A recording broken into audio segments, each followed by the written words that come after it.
الثبات على الهدف هو سر نجاح، وبالعزيمة والإصرار تغلبوا على كل العقبات. كلمة مستحيل لا توجد في قاموسهم.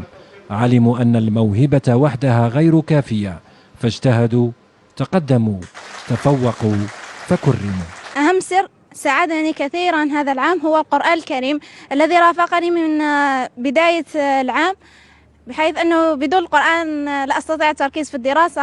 يساعد كثيرا على التركيز. سر النجاح يكون أولا بالتوكل على الله سبحانه وتعالى، وبالمجهودات الخاصة التي يقدمها المتمدرس طوال مشواره الدراسي، وكذلك القرآن الكريم. كان هذا نتيجة جهد وتعب وسهر طيلة العام الدراسي، وكذلك بفضل مساعدة أساتذتي الكرام ووالدي الكريمين نفسيا وماديا.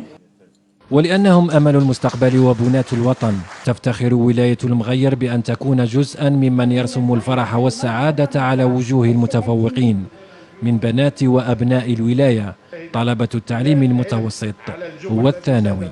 الحمد لله احنا فخورين بأبنائنا المتفوقين، وهذه لفتة منا لتشجيعهم وتحفيزهم للمزيد من النجاحات والتألق إن شاء الله في كل المستويات. كرموا ليستمروا في شرف التنافس ولدعم التفوق والنجاح على اعتبارهم الثروة الحقيقية للبلاد.